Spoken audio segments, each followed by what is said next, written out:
whether you're from sunny California or frigid Canada like me, we all want to see our organizations thrive. And when it comes to organizational success, researchers have found that it's often through behaviors outside of one's formal job description, known as citizenship, that can often add the most value.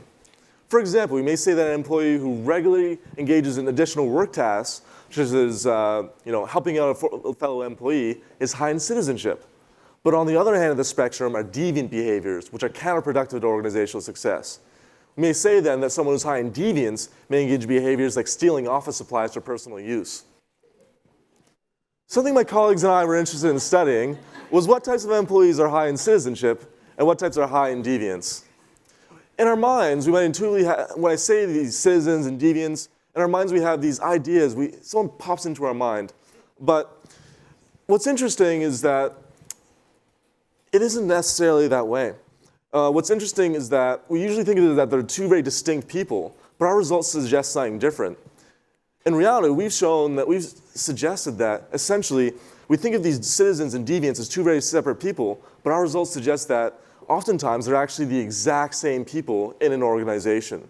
It's almost as if they're Dr. Jekyll and Mr. Hyde. And, I know someone else already used that reference, and I'll be the Canadian in the room and I'll apologize for that.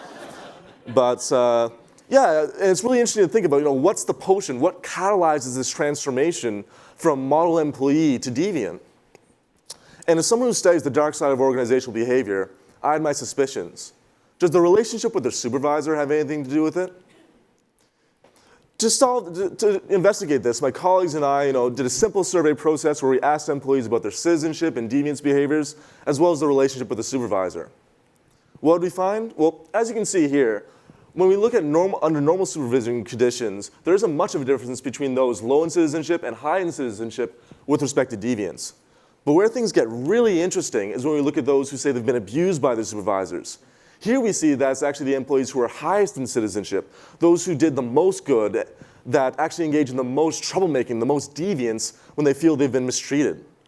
In other words, the potion that we were looking for that transforms model citizens to deviants was abusive supervision all along.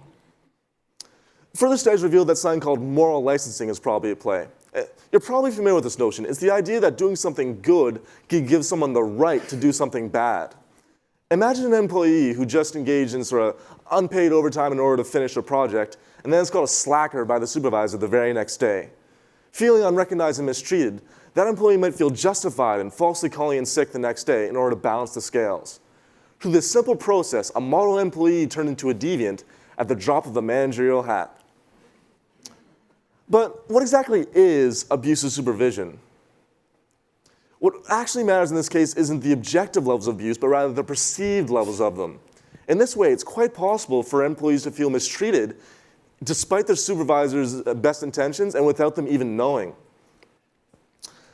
And that becomes really interesting when we look at sort of different sort of personality variables like entitlement. And people who are especially entitled, for example, have been shown to be more likely to construe supervisory behavior as abusive and then engage in moral licensing and become sort of deviant in this way.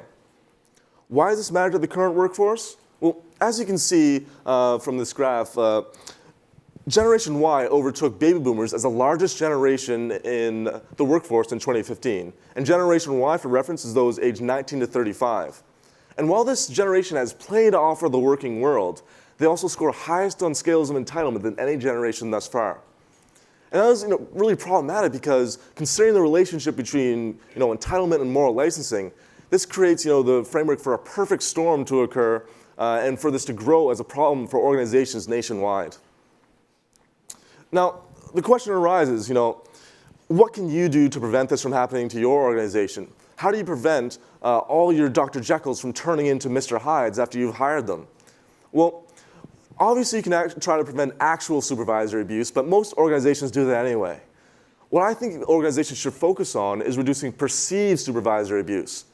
For example, those in Generation Y tend to have different expectations about work relationships and starting their new job. For example, they tend to expect rapid advancement and the development of new skills in early and entry-level positions. It helps to speak to, clarify, and even limit those expectations up front to ensure that everyone's on the same page and those expectations don't lead to a gap that becomes very problematic. But even if you listen to nothing else in this presentation, I implore you to acknowledge the differences between workforce generations and take active steps to suit their individual needs. But the story has a silver lining as well, and this isn't all doom and gloom. The research suggests that even if you have these deviants and these troublemakers, with some small changes to supervisor behavior, those troublemakers can become the best citizens you've ever seen, just like our friend the Grinch here. And that's all I have for today. Thanks for listening.